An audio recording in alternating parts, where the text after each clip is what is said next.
నమస్తే, welcome to it's UTV devotional. నేను మీ నందు. ఇవాళ మనతో పాటు స్టూడియోలో ప్రముఖ ఆధ్యాత్మికవేత్త జయేష్ శాస్త్రి గారు ఉన్నారు. మరి గురువు గారితో మాట్లాడి ఆగస్టు మాసంలో 1 to 15 వరకు ఏ రాశుల వాళ్ళకి ఎలా ఉంటుంది అనేది గురువు గారిని అడిగి తెలుసుకుందాం. నమస్తే గురుజీ. నమస్కారం. గురువుగారు, ఆగస్టు మాసంలో మన ద్వాదశ రాశుల వారికి ఏ విధంగా ఉండబోతుంది అనేది మనం మాట్లాడుకుందాము.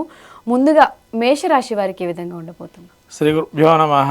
శ్రీ మహాగణాధిపతే నమః. శ్రీ మహాసరస్వత్యై నమః. హరి ఓం శ్రీమాత్రే నమః. ముందుగా మనకు ద్వాదశ రాశులు పక్ష ఫలితాల్లోకి వెళ్తే ఆగస్టు మాసం ప్రారంభం 1 నుంచి 15వ తారీఖు వరకు గ్రహస్థితి ఏ విధంగా ఉంది తెలుసుకునేటప్పుడు మేషంలో ఎటువంటి గ్రహాలు లేవు. వృషభం ప్రస్తుతం ఖాళీగా ఉంది. తర్వాత మిథునంలో శుక్రుడు గురుడు సంచారం చేస్తున్నారు.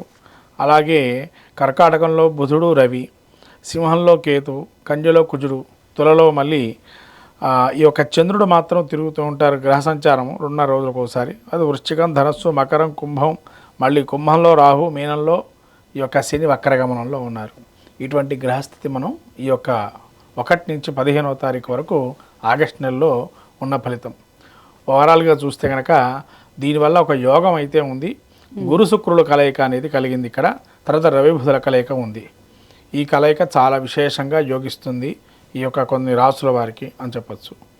ముఖ్యంగా మీరు అన్నట్టుగా మనం ఈ యొక్క కలయిక దేనికి సంకేతం అంటే, గురు శుక్రులు ఏంటంటే కాంబినేషన్ అనేది ఇద్దరు గురువులు, ఇద్దరు శుభులు. ఈ శుభగ్రహాలు రెండూ కలిసి ఉండడం అనేది చాలా విశేషమైనటువంటిది.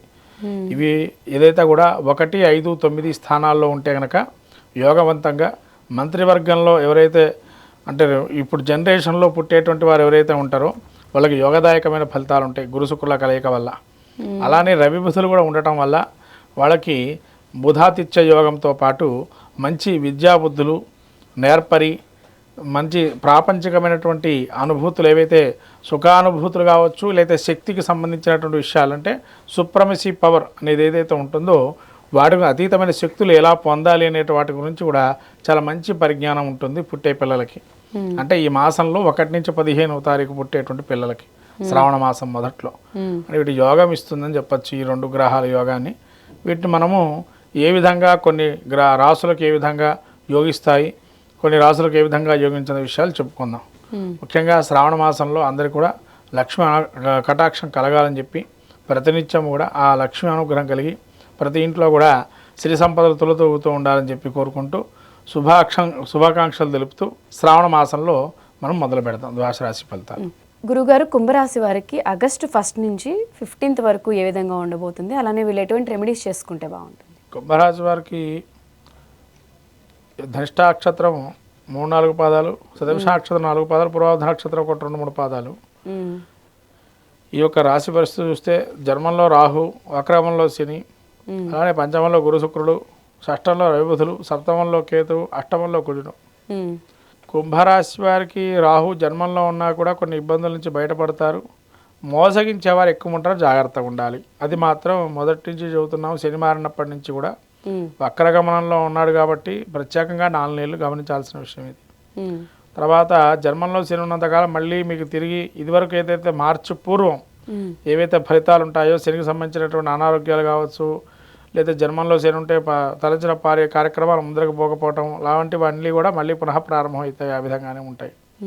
గురుడు పంచమంలో ఉన్నాడు కాబట్టి కొంత మంచి ఫలితాలు ఉంటాయి.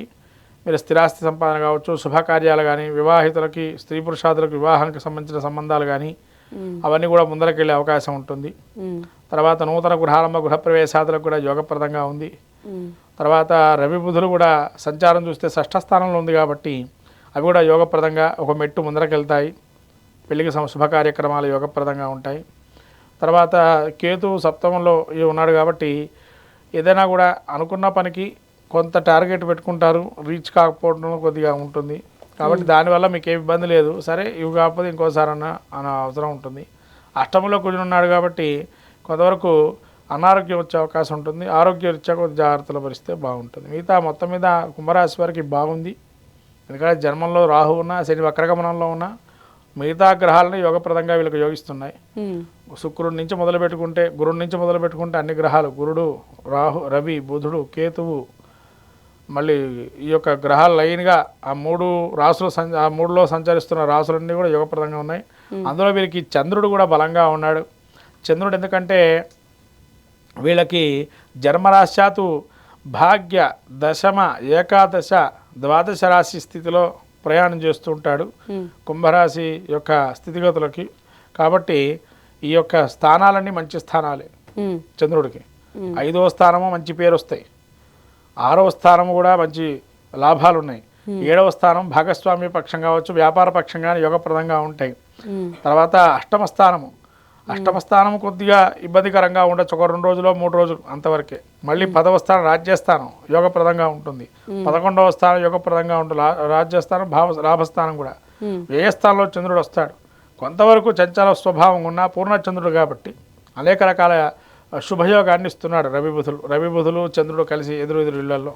కాబట్టి అన్నీ చెప్పాలంటే మిగతా అన్నీ బాగున్నాయి, ఒకటి బాగాలేదు. కుజుడు ఒక్కడు అష్టమంలో ఉన్నాడు. సుబ్రహ్మణ్య నక్షత్ర దర్శనం చేసుకోవడం, సుబ్రహ్మణ్య స్వామి యొక్క క్షేత్ర దేవాలయానికి వెళ్ళి ఉండడం వల్ల మంచి ఫలితాలు ఉంటాయి. ఓవరాల్గా అన్ని రాశులకి ఏదైనా ఒక రెమెడీ చెప్పగలరా గురించి?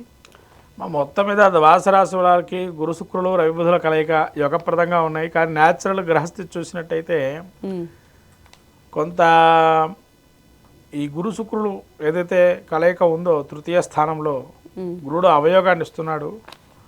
అట్లాగే రాహు శని కూడా అవయోగాన్ని ఇస్తున్నాడు. అంటే ఈ 15 రోజుల్లో శ్రావణ మాసంలో అత్యద్భుతమైన రోజులు కొన్ని ఉన్నాయి మనకి. అవి ఏమిటంటే 1వ తారీఖు అష్టమి స్వాతి నక్షత్రంతో ప్రారంభమవుతుంది ఆ రోజు.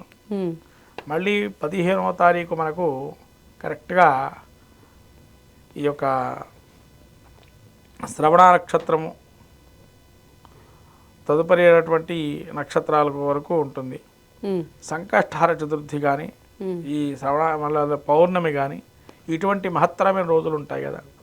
ఈ పర్వదినాలలో ఏదైనా కానీ తోచిన దానం ధర్మము, ముఖ్యంగా ఈ మాసంలో గొడుగుని దానం చేయమన్నారు. గొడుగు కానీ ఎవరికైనా చలితో బాధపడుతున్నటువంటి వారికి వర్షాకాలంలో వాళ్ళకి కప్పుకున్న రగ్గులు కానీ, తర్వాత ఈ యొక్క రెయిన్ కోట్స్ కానీ అలాంటివి కనుక చేస్తే కనుక కొంతవరకు వాటి నుంచి ఉపశమనింపించి వేరే వాళ్ళకి ఇవ్వటం వల్ల, అంటే ఎవరు కొనుక్కోలేని వాళ్ళు భిక్షగాళ్ళు ఉంటారు, వాళ్ళకి వస్త్రాదులు అటువంటి వారికి చేస్తే చాలా మంచి ఫలితాలు ఉంటాయి శ్రావణ మాసంలో. అంటే ముఖ్యంగా గొడుగు దానం అయితే చేయమన్నారు. గొడుగు కనుక దానం చేస్తే, అంటే వర్షాకాలం కాబట్టి గొడుగు దానం చేస్తే కనుక విష్ణుమూర్తి ప్రీతి త్రివిక్రమణ అనుగ్రహం కలుగుతుందని చెప్పారు. ఇది ధర్మశాస్త్రంలో చెప్పబడింది. కాబట్టి ఈ లక్ష్మీ కటాక్షం కోసం కూడా ఎవరైనా శ్రీ సూక్త విధానంగా పారాయణం చేసుకోవటం, అనులోమ విలోమ పద్ధతిలో కానీ, తర్వాత లక్ష్మీదేవికి బిల్వపత్రాలతో ఆరాధన చేయటం ధనప్రాప్తి కోసం. అలానే మనకున్న నెగిటివ్ ఎనర్జీ పోవటానికి ఏం చేస్తే బాగుంటుందంటే బిల్వపత్రి చెట్టు ఏదైతే ఉంటుందో ఆ చెట్టుకి కింద కూర్చొని మహాలక్ష్మి ఆరాధన చేయటం వల్ల మంచి ఫలితాలు ఉంటాయి. ఈ విధంగా చేస్తే కనుక ద్వాదశ రాశుల వారందరూ కూడా ఎక్కడైనా నవగ్రహాలు దేవాలయానికి వెళ్ళినప్పుడు నవగ్రహాలు అక్కడ హోమగుండం ఉన్నా, లేదా ఎక్కడైనా సాయిబాబా గుడిలో ధుని ఉంటుంది, ఆ ధునిలో కూడా నవధాన్యాలు వేసి యథేకంగా 27 ప్రదక్షిణాలు చేసిన చాలా విశేషమైన ఫలితాలు ఉంటాయి. కాబట్టి ఈ విధంగా చేయటం మంచిది.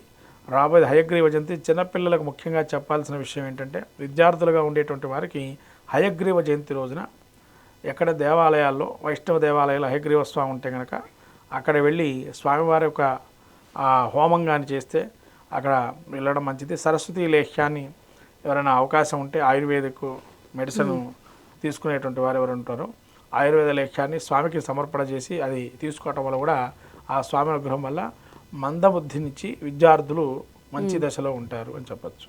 ఓకే గురుజీ, ధన్యవాదాలు.